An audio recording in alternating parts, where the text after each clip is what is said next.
Morning everyone, कैसा है आप लोग। I am Meet Soni from New Live International School. तो वैकेशन कंप्लीट कर लिया। आई नो थोड़ा बोरिंग था इस बार, पर आई होप आप सब अपने अपने घर पे एकदम ठीक होंगे और आपने अपने हेल्थ का अच्छे से ख्याल रखा होगा। ठीक है, क्योंकि एटमॉस्फेयर और बाहर ये जो बीमारियां चल रही है, इसलिए अगर हम साइंस पढ़ रहे हैं तो आपको पता है कि अगर साइंस पढ़ रहे हैं तो साइंस की लैंग्वेज बोलनी ज़रूरी है, साइंस को अप्लाई करना ज़रूरी है। ठीक है, तो ये बातें तो हम हमेशा करते रहते हो, तो आई नो आप सब ने अपनी अपनी हेल्थ का बहुत अच्छे से ख्याल रखा होगा। पर ये वैकेशन में एक चीज़ हर बार सारे वैकेशन की तरह मिस हुई है, और वो मेरे को लगता है तब तक बाहर का खाना। ठीक है, तो मैं सही बोल रहा हूँ। तो चलो इसी बात से हम हमारे सिलेबस की शुरुआत करते हैं। ठीक है, तो आपका साइंस हम लेने वाले हैं पूरे साल, और फर्स्ट चैप्टर जो कि है बायोलॉजी का है। ठीक है, तो बायोलॉजी से हम शुरू करते हैं। बायोलॉजी का फर्स्ट चैप्टर है food, where does it comes from. ठीक है, खाना जो है वो कहाँ से आता है। तो सबसे पहले आप सब लोग एक काम कीजिए, अपना अपना टेक्स्ट बुक निकालिए, हाथ में एक पेंसिल और पेन ले लीजिए। ठीक है, तो जो जो मैं बोलता हूँ आपको साथ साथ में टेक्स्ट बुक के अंदर देखते जाना है, और अगर मैं कुछ बताता हूँ कि इसको अंडरलाइन कर दो तो आपको उसको कर देना है। ठीक है, तो आपका अच्छे से रिलेट हो पाएगा। तो first chapter food, where does it comes from, मतलब क्या है, क्या पढ़ने वाले हैं कि फूड मतलब जो हम खाना खाते हैं वो कहाँ से आता है। अरे सर, किचन से आता है। ठीक है, और किचन से आता है, पर किचन से कहाँ से आता है। तो किचन के अंदर कहाँ से आता है सर, ग्रोसरी शॉप में से आता है। ठीक है, पापा ले आते हैं, मम्मी ले आते हैं। ओके, ग्रोसरी शॉप में कहाँ से आता है सर, फैक्ट्री से आता है। तो फैक्ट्री में कहाँ से आता है। ठीक है, तो ये पूरा बड़ा चेन है, और एक्चुअली में कहाँ से आता है वो हम सोचते नहीं हैं, हम बस खाने का मज़ा लेते हैं। तो इस चैप्टर में हम बहुत ही डिटेल में और अच्छे से और साइंस को साथ में लेके पढ़ने वाले हैं कि food where does it comes from, मतलब हमारा जो खाना है हम तक पहुंचता कैसे है, और हमारे अंदर कैसे पहुंचता है, और उसमें से हमको क्या क्या क्यों क्यों कैसे मिलता है। ठीक है, तो इसमें हम ये चैप्टर के अंदर वो सारी चीज़ें पढ़ने वाले हैं। तो लेट्स स्टार्ट। चैप्टर का नाम है food, where does it comes from. ठीक है, तो सबसे पहले पॉइंट के बारे में अगर हम बात करते हैं तो आप याद करो कि कल रात को आपने खाने में क्या खाया था, वो याद कर लिया। उसके बाद याद करो कि कल सुबह खाने में क्या खाया था। अब इसको एक बार एक जगह पे याद करके लिख लो। अब एक काम करो, अपने फ्रेंड को फ़ोन करके पूछो कि उसने कल रात को क्या खाया था और कल सुबह क्या खाया था। ठीक है, ऐसे आप अपने फ्रेंड्स को फ़ोन करके पूछोगे, सबका एक लिस्ट बनाते हो नाम के साथ कि करिश्मा ने ये खा लिया था, फिर और कौन है, सामर्थ्य ने ये खा लिया था। ठीक है, योगेश ने ये खाया था। तो फिर आप ये बनाओगे तो आप देख पाओगे कि सबका जो भी खाना था वो डिफरेंट था। मतलब इसका मतलब ये हुआ कि सारे लोग हर रोज़ एक का एक खाना नहीं खाते हैं, सबके खाने में थोड़ा बहुत डिफरेंस रहता है। ठीक है, तो ये एक चीज़ देख रहे हैं सर, वो तो सिंपल बात है। नहीं, ये सिंपल नहीं है। क्यों नहीं है, क्योंकि हमको साइंस पढ़ना है, तो इसका भी रीज़न होगा कुछ। ठीक है, आपको पता है जहाँ जहाँ पे साइंस होता है वहाँ वहाँ पे रीज़न होता है, तो हमको ये रीज़न के बारे में पढ़ना है।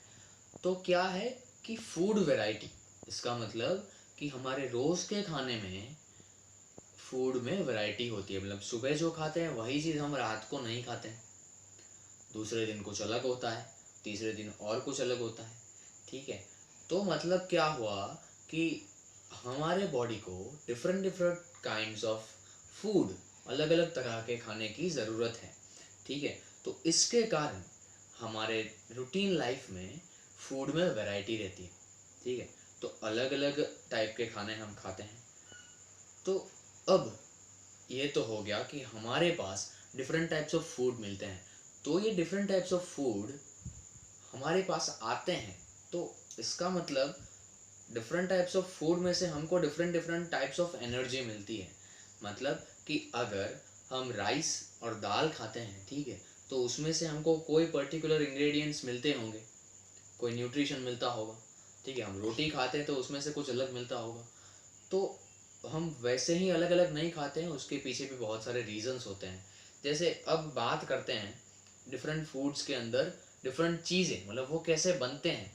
तो आपको पता है अगर रोटी बनानी है तो दो चीज़ें चाहिए, एक है आटा और दूसरा है वाटर, उसको मिक्स करके बनाते हैं, ठीक है। दूसरा है कि अगर आपको कोई सब्जी बनानी है तो what you will do, first of all you have to take that vegetable, आपको वो वेजिटेबल लाना होगा, उसको कट करना होगा। दूसरा उसके अंदर ऑयल चाहिए, पानी चाहिए, फिर स्पाइसेस चाहिए, मतलब क्या, अलग अलग मसाले चाहिए। तो ये सारी चीज़ें, मतलब एक डिश बनाने के लिए आपको उसके अलग अलग कंपोनेंट लाने होंगे और उसको पर्टिकुलर तरह से मिक्स करोगे, तब जाके वो डिश बनेगा। तो अब हमको एक नया वर्ड जो है उसको समझना है, जो कि आपके फर्स्ट पेज पे राइट साइड पे ऊपर पैराग्राफ में डार्क लेटर्स में लिखा होगा, दैट इज इंग्रेडिएंट। ठीक है, वो क्या है, इंग्रेडिएंट, ING से शुरू हो रहा है, आप उसको हाईलाइट कर दो वो वर्ड को। इंग्रेडिएंट का मतलब क्या है कि किसी भी चीज़ को अगर आपको बनाना है, किसी भी फूड को, जैसे रोटी को बनाना है, तो दो चीज़ें चाहिए, आटा एंड वाटर। तो आटा and water both are ingredients of your roti, ठीक है। फिर अगर आपको सब्जी बनानी है तो उसके लिए भी जो हमने अभी अभी बोला कि vegetables, spices, oil, water, this all things are ingredients of that particular dish, ठीक है। दाल बनानी है तो ये सारे एग्जांपल्स भी आपके टेक्स्ट बुक के अंदर फर्स्ट पेज में है, तो आप अच्छे से उसको देख सकते हो। तो अब मैं आपको बोल सकता हूँ कि अब आपको समझ आ गया होगा कि इंग्रेडिएंट्स क्या है। तो इंग्रेडिएंट्स क्या है कि किसी भी चीज़ को बनाने के लिए, कोई भी खाने को बनाने के लिए जो जो चीज़ों की ज़रूरत पड़ती है, वो सारी चीज़ों को हम इंग्रेडिएंट्स बोलते हैं, ठीक है। तो आप कभी कोई चीज़ बाहर से लाते हो, जैसे कोई पैकेट लाते हो खाने के लिए, वेफर्स या कुछ भी, तो उसको कभी ध्यान से पढ़ना उसके पैकेट पे कि वहाँ पे इंग्रेडिएंट्स लिखा होगा, और वो इंग्रेडिएंट्स का मतलब क्या, किन किन चीज़ों का यूज़ करके उस चीज़ को बनाया गया है, वो लिखा होगा, ठीक है। तो ये इंग्रेडिएंट्स होते हैं। तो ये आपको याद रखना है कि कौन सी चीज़ में कौन से इंग्रेडिएंट्स होते हैं, ये शायद एग्ज़ाम में आ सकता है, ठीक है। तो इंग्रेडिएंट्स की बात हो गई। अब थोड़ा और डीप में जाते हैं। एग्जाम्पल लेते हैं रोटी का और दाल का। तो रोटी के अंदर कितना इंग्रेडिएंट्स चाहिए, तो अभी अभी हमने डिस्कस कर लिया, दैट इज़ ओनली 2, आटा एंड वाटर, ठीक है। तो रोटी के अंदर बहुत कम इंग्रेडिएंट्स चाहिए। वैसे अगर दाल बनानी है तो आपको क्या चाहिए, दाल के पल्सेस चाहिए, ठीक है। उसके बाद वाटर चाहिए, उसके बाद ऑयल चाहिए, स्पाइसेस चाहिए, मतलब नमक चाहिएगा, मिर्ची चाहिए, ये सारी चीज़ें हैं। तो दाल के अंदर ज़्यादा इंग्रेडिएंट्स चाहिए। तो कई कई फूड हम ऐसे खाते हैं जिसमें कम चाहिए, किसी किसी में ज़्यादा चाहिए। तो ये सारी चीज़ें हैं। तो ये आपको समझना ज़रूरी है कि इंग्रेडिएंट्स क्या होता है, ठीक है। तो आज के वीडियो में हमने ये समझा है अच्छे से।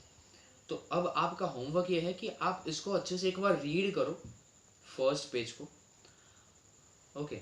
और ट्राई करो अपने मम्मा से बात करने का कि जो जो खाने हमारे घर में बनते हैं उसके अंदर कौन से इंग्रेडिएंट्स आते हैं, ठीक है। तो शायद मैं आपको किसी को भी पूछूंगा तो आपको उसके बारे में पता होना चाहिए, ठीक है। तो मिलते हैं नेक्स्ट वीडियो में और उसके अंदर हम नेक्स्ट टॉपिक को कवर करेंगे। तब तक के लिए इंग्रेडिएंट जो वर्ड है उसको आप अच्छे से समझ जाओ, और किसी भी वर्ड को आप समझ नहीं पा रहे हो तो आप मेरे को पर्सनली मैसेज करके या कॉल करके पूछ सकते हो, ठीक है। सबसे पहले आप मैसेज करके मेरे को पूछ सकते हो, ठीक है। तो मिलते हैं नेक्स्ट वीडियो में, तब तक बाय बाय।